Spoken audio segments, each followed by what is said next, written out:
Hey friends, hi, hello, வணக்கம். So நம்ம எல்லாருமே ஒவ்வொரு விதமான காம்படிட்டிவ் எக்ஸாம்ஸ்க்கு ப்ரிப்பேர் பண்ண ஸ்டார்ட் பண்ணும் போதும் அதுக்கு கண்டிப்பாக கோச்சிங் போகணும் அப்படிங்கிற ஐடியாவில் இருப்போம். ஃபர்ஸ்ட் ஆஃப் ஆல் கோச்சிங் வேணுமா வேணாமானே ஒரு பெரிய டிபேட் இருக்குது. ஸோ அதுக்கு ஆல்ரெடி கோச்சிங் வேணுமா வேணாமான்னு ஒரு வீடியோவுக்கு அதோட லிங்க் டிஸ்கிரிப்ஷனில் இருக்கும், கண்டிப்பாக பார்த்துக்கோங்க. இல்லை நான் கோச்சிங் போயிடுறேன்ப்பா அப்படின்னு நம்ம நினைக்கோன்னா இமீடியட்டாக அடுத்த பிரச்சனை ஆகும், நம்ம ஆன்லைனில் கோச்சிங் கிளாஸ் போட்டுக்கலாமா இல்லை ஆஃப்லைனில் போட்டுக்கலாமான்னு.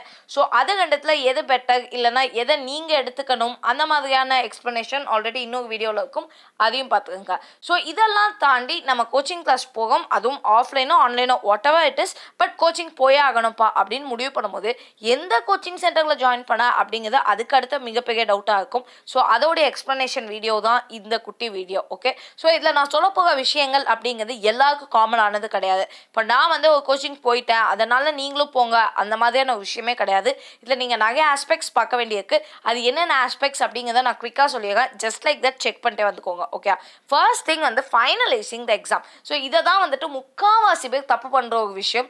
என்ன அப்படின்னா இப்போ நான் with respect to TNPSC and UPSC சொல்கிறேன், பட் இதை நீங்கள் அப்படியே பேங்கிங்கோ இல்லைன்னா எஸ்எஸ்சியோ எதுக்குனாலும் போட்டுக்கோங்க. ஃபர்ஸ்ட் திங் இஸ் நீங்கள் எந்த ஒரு ஃபைனல் எக்ஸாமுக்காக பிளான் பண்ணுறீங்கன்னு யோசிச்சுக்கோங்க. இங்கே உள்ள பல பேர் ஆக்சுவலி பார்த்தீங்கன்னா டிஎன்பிஎஸ்சி ஆஸ்பென்ஸாக தான் இருப்பாங்க, பட் ஸ்டில் யூபிஎஸ்சி கிளாஸஸ் போவாங்க. கேட்டால் எனக்கு நாலேஜ் வளர்தானே செய்யுது, இல்லை என்னோட சைல்டுஹுட் ட்ரீமு யூபிஎஸ்சி கிடச்சாலும் நல்லது தானே அந்த மாதிரிலாம் சொல்லுவாங்க. யூபிஎஸ்சி கிடச்சா நல்லது தான், யாருமே இல்லைன்னுலாம் சொல்லலை. பட் அதை தாண்டி உங்களுடைய எய்ம் என்னது, நீங்கள் யூபிஎஸ்சி தான் எனக்கு வாழ்க்கையே அப்படின்னு நினைக்கிற ஒரு ஆளாக இருந்தால் யூபிஎஸ்சி கிளாஸஸ் ஜாயின் பண்ணுங்கள். இல்லை எனக்கு டிஎன்பிஎஸ்சி போதும், ஃபஸ்ட்டு நான் டிஎன்பிஎஸ்சிக்குள்ளே போயிட்டு அதுக்கப்புறம் நான் யூபிஎஸ்சி ப்ரிப்பரேஷன் ஸ்டார்ட் பண்ணுறேன் அப்படின்னு நினைக்கிற ஒரு ஆளாக இருந்தால் டிஎன்பிஎஸ்சி கிளாஸஸில் போங்க. யூபிஎஸ்சி படித்தா நான் டிஎன்பிஎஸ்சி எழுத முடியாதானா, எழுத முடியும், கிளியர் பண்ணது இல்லையானா பண்ணுறாங்க. பட் அதை தாண்டி இதோட டைம் ஃப்ரேம் அப்படிங்கிறது வேறு, அதோடைய டைம் ஃப்ரேம்ங்கிறது வேறு. ஸோ நீங்கள் எதை படிக்கணுமோ அந்த கோச்சிங் கிளாஸில் ஜாயின் பண்ணாதான் இன்னும் கொஞ்சம் பெட்டராக உங்களால் பெர்ஃபார்ம் பண்ண முடியும். டிஎன்பிஎஸ்சி கிளாஸஸ்லாம் ஹார்ட்லி 3 to 4 months முடிஞ்சுக்கும், யூபிஎஸ்சி கிளாஸஸ் 1 year எடுக்கும். ஸோ அதனால் ஃபஸ்ட்டு நீங்கள் அதை ஃபைனலைஸ் பண்ணுங்கள். ஜஸ்ட் பிகாஸ் உங்களுக்கு ஒரு சான்ஸ் கிடைக்குது அப்படிங்கிறதுக்காக வேண்டி உங்களோட எய்ம் ஒன்றா இருந்து நீங்கள் வேக வச்சுட்டு அதையும் விட்டு இதையும் விட்டு அந்த கன்ஃபியூஷன் ஸ்டேட்டுக்குள்ளே போகாதீங்க. Because I have seen lots and lots of aspirants அவங்களோட எய்மே டிஎன்பிஎஸ்சி ஆகும், ஆனால் யூபிஎஸ்சி கிளாஸஸில் உட்காந்துருக்காங்க. அது நமக்கு தேவை கிடையாது. ஃபஸ்ட்டு உங்களோட மெயின் எய்ம் என்னென்ன பிச் பண்ணுறீங்கல்ல, இல்லைப்பா எனக்கு யூபிஎஸ்சி பண்ணணும்னு ஆசை இருக்குது, பட் டிஎன்பிஎஸ்சி தான் எனக்கு ஃபஸ்ட்டு மினிமம் அதுக்குள்ளேயாவது நான் போயிடணும் அப்படின்னு ஒரு தாட் இருக்குன்னா நீங்கள் அப்போ அதை சூஸ் பண்ணிக்கோங்க. ஓகே, ஸோ நீங்கள் உங்களோட அந்த கோச்சிங் கிளாஸ் அப்படிங்கிறத முதல்ல அதுக்கு முன்னாடி ஃபைனலைஸ் த எக்ஸாம், அது ரொம்ப முக்கியம். அடுத்தது என்ன அப்படின்னா ஃபைனலைசிங் த பர்சனல் பொசிஷன். சரி, ஒவ்வொருத்தரோட பொசிஷன் இங்கே யூனிக்காக, சின்ஸ் பிகாஸ் நான் ஒரு பர்ஸ்பெக்டிவ்ல உங்களுக்கு சொல்கிறேன் அப்படிங்கிறதுனால வேண்டி நான் சொல்கிறது கரெக்ட் அப்படின்னு கிடையாது. ஏன்னா உங்களுடைய ஃபேமிலி சிச்சுவேஷன், உங்களுடைய ஃபினான்ஷியல் சிச்சுவேஷனை பற்றி எனக்கு எதுவுமே தெரியாது. அப்போது சில காலம் சென்னை நான் படிக்க முடியாது, சில காலம் இங்கே டெல்லி போய் படிக்க முடியாது. அப்போ இந்த மாதிரியான ஒரு காலகட்டத்தில் இப்போ யூபிஎஸ்சி ஆஸ்பிரன்ஸ்லாம் ஆமாம் போய் டெல்லி போய் படிச்சுக்கோங்க அப்படிம்பாங்க.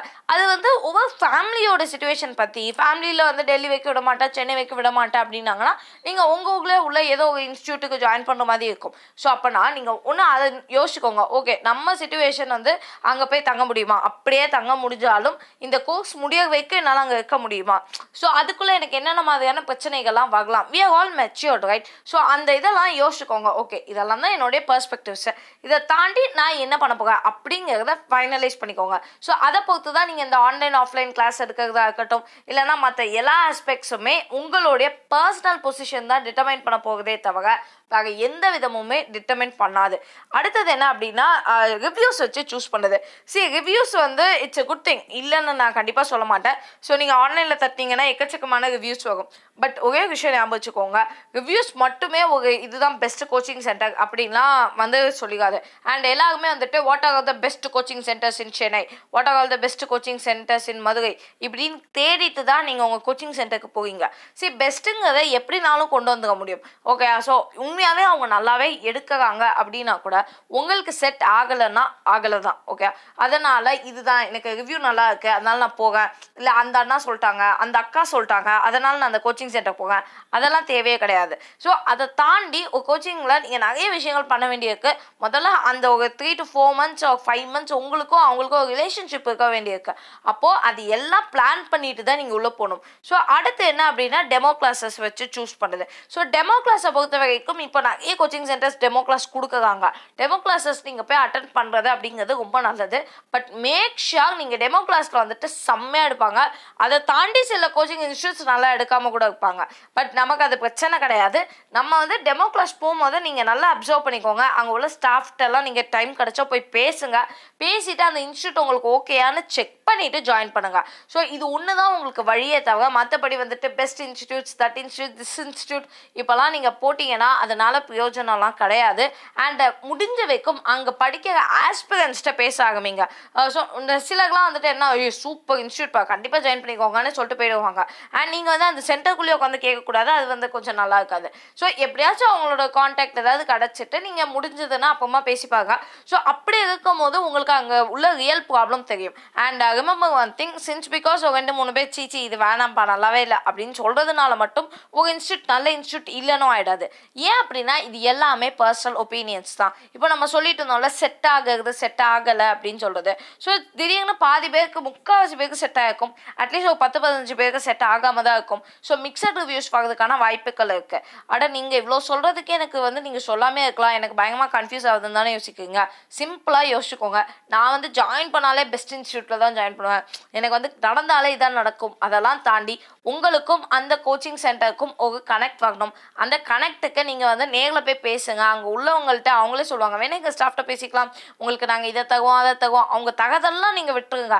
பட் அதை தாண்டி உங்களுக்கு அந்த சஸ்டைனபிலிட்டி எவ்வளோ தூரம் இருக்கும் அப்படிங்கிறத மட்டும் செக் பண்ணிட்டே வாங்க. அடுத்தது part time coaching, full time coaching. இது வந்து பல பேருக்கு வந்து ரொம்ப டவுட்டாக இருக்கும். ஸோ ஃபுல் டைம்னா வந்துட்டு அவங்க சொல்லுவாங்க நீங்கள் வந்து ஃபுல்லாக எல்லா டேஸும் இருக்கும், இல்லை வீக்கெண்ட்ஸ் மட்டும் இருக்கும் அப்படின்னு சொல்லிட்டு. All these things are like up to you. Okay, so சிலர் என்ன பண்ணுவாங்கன்னா ஃப்ரீயாக தான் இருப்பாங்க, but still evening coaching classes இருப்பாங்க. ஏன்னா ஈவினிங் நம்ம போயிட்டு வந்துட்டோம்னா மார்னிங் ஃபுல்லாக படிக்கலாம் அப்படிங்கிறது ஒரு நம்பிக்கை. இல்லை அப்படின்னா மார்னிங் கோச்சிங் கிளாஸஸ் எடுத்துகிட்டு ஈவினிங்லாம் படிக்கலாம்னு நினைப்பாங்க. அவங்களுக்கு ரஃப்லி வந்துட்டு 3 to 4 hours தான் பர் டே இருக்கும். ஸோ அந்த கிளாஸஸ் போய்ட்டு இருப்பாங்க. சிலர்லாம் வந்துட்டு சும்மா தான் இருப்பாங்க, பட் ஸ்டில் வீக்கெண்ட் எடுப்பாங்க. அப்போ இது எல்லாமே ஒரு பர்ஸ்பெக்டிவ். ஓகே, ஸோ நீங்கள் வந்துட்டு இன்கேஸ் நான் பார்ட் டைம் கோச்சிங் எடுத்துக்கிறேன், ஸோ அதனால் நான் வந்து மற்ற எல்லா நாளும் படிக்கலாம், வீக்கெண்ட்ஸ்லாம் மட்டும் நான் கிளாஸ் போய்ட்டு வந்துக்கலாம், பெட்டராக இருக்கும் அப்படின்னு நீங்கள் நினச்சிங்கன்னா then that is a big mistake. ஏன் நான் சொல்கிறேன்னா, இப்போ நீங்கள் வந்துட்டு ஃபுல் டைம் ஆஸ்பிரண்ட்டாக இருக்கிற பட்சத்தில் நீங்கள் இந்த வாரத்தில் 5 நாள் படிக்கணும்னு நினைக்கிறீங்களா, அன்றைக்கி படிக்க மாட்டீங்க. அதுதான் reality. Because we are human beings. So நமக்கு என்ன ஆகும்னா போயிட்டு வந்த அந்த இதில் வந்துட்டு மண்டே செம்மையாக படிப்போம், டியூஸ்டே ஓகே படிப்போம், வெனஸ்டே அப்படியே ட்ரோயிங்னு போயிடுவோம், தேர்ஸ்டே அப்படி தான் இருக்கும். அப்புறம் வந்துட்டு சாட்டர்டே ஏதாவது அவங்க போகணும்ல, ஸோ அதனால் ஃப்ரைடே லைட்டாக படிப்போம், அப்போ சாட்டர்டே சண்டே அப்படி போயிடும். ஸோ அப்படி இருக்கும்போது நீங்கள் ஃபுல் டைமாக நீங்கள் போனீங்கன்னா பெட்டர். அண்ட் அதே மாதிரி வீக்கில் 5 நாள் எடுக்க வேண்டிய விஷயங்களை அவங்க 2 நாளில் உங்கள் மண்டையில் திணிப்பாங்க.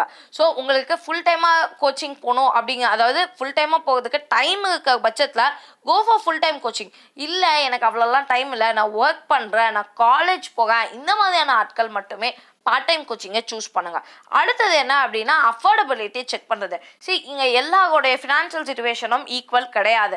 சின்ஸ் பிகாஸ் உங்கள் ஃப்ரெண்ட்ஸ் வந்துட்டு ₹1,00,000 கட்டி ஒரு இடத்துல போகிறதுனால நீங்களும் அங்கே போகணும் அப்படிங்கிற அவசியம் கிடையாது. அண்ட் இங்கே வந்துட்டு இதுதான் ரூல்னுலாம் யாருக்குமே சொல்லலை. டிஎன்பிஎஸ்சி அப்பா அந்த இன்ஸ்டியூட்டில் படிச்சுட்டு உனக்கு வேலை தரேன், யூபிஎஸ்சி அப்பா இந்த இன்ஸ்டியூட்டில் படிச்சுட்டு உனக்கு வேலை தரேன் இப்படின்னு உங்களை பார்த்து யாருமே பேச போகிறது கிடையாது. ஸோ அதனால் நீங்கள் வந்துட்டு அந்த அஃபோர்டபிலிட்டியை பார்த்துக்கோங்க, உங்கள் பேரண்ட்ஸ் அண்ட் உங்கள் சிச்சுவேஷனை பார்த்துக்கோங்க.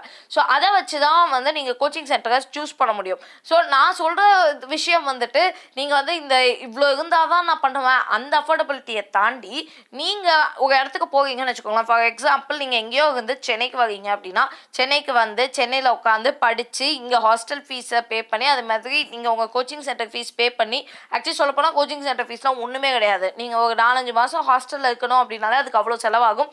யூபிஎஸ்சி ஆஸ்பிரண்ட்னா ₹1,00,000 மேலே செலவாகும். அப்போது இதெல்லாம் நீங்கள் சமாளிக்க தெரியணும். இதுக்கு நீங்கள் வந்து காம்ப்ரமைஸ் பண்ணுறதுக்கு உங்கள் ஹெல்த்தில் காம்ப்ரமைஸ் பண்ணுவீங்க, இல்லை வேறு ஏதோ விஷயங்களை காம்ப்ரமைஸ் பண்ணுவீங்க.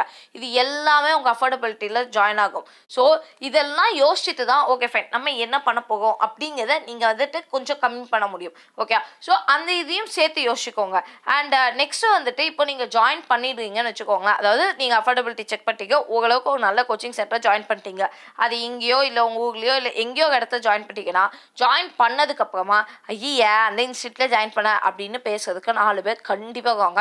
இவங்க நீங்கள் ஜாயின் பண்ணதுக்கு முன்னாடி தேடி அலைஞ்சிங்க பார்த்தீங்களா ஆட்கள், அப்போல்லாம் இந்த ஆட்கள் உங்கள் கண்ணு கிடைக்க மாட்டாங்க. ஆனால் ஜாயின் பண்ணப்போ கண்டிப்பாக பேசுவாங்க. சரி அவங்க தான் அப்படி பேசுகிறாங்க அப்படின்னு பார்த்தா உங்களுக்கே அந்த சந்தேகம் வந்தோம், ஐயோ நான் இங்கே ஜாயின் பண்ணிட்டேன், சரி இது நல்லாவே இல்லை. கரெக்டு, என் ஃப்ரெண்டு சொன்னான் அந்த இன்ஸ்டியூட் நல்லா இருக்குது, நான் போய் அங்கே ஜாயின் பண்ணி இருந்திருக்கலாம். இப்போல்லாம் எக்கச்சக்க கன்ஃபியூஷன்ஸ் இருக்கும். C once you join an institute, நீங்கள் உங்களால் மேக்ஸிமம் எவ்வளோ எடுத்துக்க முடியுமோ you have to take from that institute. இங்கே யாருமே வந்துட்டு ஒர்த்லெஸ்ஸான ஆட்கள்லாம் கிடையாது. ஓகே, ப்ராபப்ளி அவங்களுக்கு உங்களுக்கு சொல்லிக் கொடுக்குற அளவுக்கு மேபி அவங்களுடைய அந்த டீச்சிங் கெப்பாசிட்டி வந்து டிஃப்ரெண்ட்டாக இருக்கலாம். அண்ட் நீங்கள் போய் கேட்டால் மேக்ஸிமம் பீப்புள் சொல்லி கொடுக்க தான் செய்வாங்க. ஸோ அதனால் நீங்கள் தான் அதை யூஸ் பண்ணிக்கணுமே தவிர அவங்களே வந்து எல்லாம் பண்ணுவாங்க, ஸ்பூன் ஃபிட் பண்ணுவாங்க அப்படின்னு நம்மளால் எக்ஸ்பெக்ட் பண்ண முடியாது. அதனால் நீங்கள் அந்த விஷயங்கள் எல்லாத்தையுமே தள்ளி வச்சுருங்க. உங்களால் முடிஞ்ச வரைக்கும் பெட்டராக நம்ம என்னென்னலாம் பண்ணலாம் அப்படிங்கிறத வந்து லிஸ்ட் அவுட் பண்ணிக்கோங்க. And once you join it is up to your responsibility. நீங்கள் அங்கே போய் என்னெல்லாம் பண்ண போகிறீங்க, நீங்கள் அங்கே போய் எவ்வளோ நல்லா வந்து அந்த யூஸ் பண்ணிக்க போகிறீங்க, இதெல்லாம் தான் முக்கியமே தவிர ஜாயின் பண்ண போச்சா நான் இந்த இன்ஸ்டியூட் ஜாயின் பண்ணிக்க கூடாதுன்னா தப்பு பண்ணிட்டேன் ஐயோ அப்பெல்லாம் நினைக்காதீங்க. And there are people like ஐயோ இங்கே ஒரு இன்ஸ்டியூட்டு ஜாயின் பண்ணிட்டாங்க, கொஞ்ச நேரம் கழிச்சு பக்கத்து இன்ஸ்டியூட்டில் வேறு ஏதோ கோர்ஸ் இருக்கும் அதையும் ஜாயின் பண்ணிவிடுவாங்க.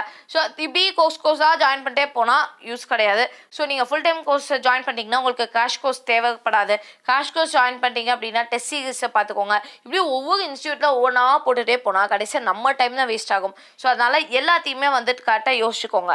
And all progress starts when you are outside your comfort zone. So நிறைய விஷயங்கள் நிறைய நெகட்டிவ்ஸும் வரதுக்கான வாய்ப்புகள் இருக்குது, பாசிட்டிவ்ஸ் ஆப்வியஸ்லி இருக்குது. பட் இது எல்லாத்தையுமே வந்துட்டு ஹேண்டில் பண்ணுற கெப்பாசிட்டி அப்படிங்கிறது உங்களுக்கு தான் இருக்குது. ஸோ நீங்கள் எல்லாத்தையுமே சேர்த்து அனாலிசிஸ் பண்ணிக்கோங்க. இப்போ நான் இவ்வளோ நேரம் பேசினதில் உங்களுக்கு வந்துட்டு என்ன கிளாரிட்டி கிடச்சிருக்கும் அப்படிங்கிறது எனக்கு ஐடியா இல்லை. But all I just wanted to say to you is nothing but நீங்கள் ஒரு இன்ஸ்டியூட் சூஸ் பண்ணுறது ஜஸ்ட் பிகாஸ் மற்றவங்களோட ரிவ்யூனாலேயோ இல்லைனா மற்றவங்க இப்படி தான் இருப்பாங்க, அவர்கள் இப்படி தான் நடத்துவாங்க, இதுதான் பெஸ்ட்டு அப்படின்னு சொல்கிறதுனாலையோ கிடையாது. It is up to you and a personal collection from you and the centre.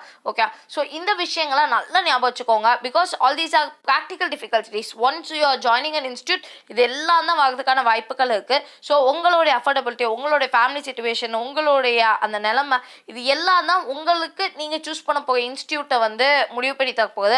And just because ஒரு இன்ஸ்டியூட்டில் வந்து ரேட்டு கம்மியாக இருக்குது அப்படிங்கிறதுனால வேண்டி நீங்கள் அங்கே போய் ஜாயின் பண்ணணும்னு நினைக்காதீங்க. ப்ராபப்ளி இப்போ ஒரு இன்ஸ்டியூட்டில் 10,000 ஒரு இன்ஸ்டியூட்டில் 20,000 சார்ஜ் பண்ணாங்கன்னு வச்சுக்கோங்க. If at all you can afford somewhere around 20,000 then go join that institute. அது ஒன்றும் தப்பு கிடையாது. பிகாஸ் நிறைய பேரோட ஐடியாலஜி என்னவா இருக்குன்னா ஓகே நான் 10,000 சேமிக்கலாம். 10,000 சேமிக்கிறது இல்லை, நம்ம சீக்கிரமாக வேலைக்கு போயிட்டோம்னா அந்த 10,000 காசே கிடையாது. ஸோ அதனால் நீங்கள் வந்து எல்லாத்தையுமே அந்த மாதிரி ரொம்ப யோசிக்காதீங்க. பட் ஸ்டில் உங்களுக்கு எது கரெக்டாக வரும் அப்படிங்கிறத ஸ்ட்ரக்சர் பண்ணுறதுக்கு தெரிஞ்சுக்கோங்க. ஓகே, ஸோ இதுக்கு மேலே ஏதாவது டவுட்ஸ் இருந்துச்சுன்னா ப்ளீஸ் டு சேம் இந்த comments below. And for instant updates Telegram சேனலோட லிங்க் கீழே டிஸ்கிரிப்ஷனில் இருக்குது. Please do join over there. Thank you.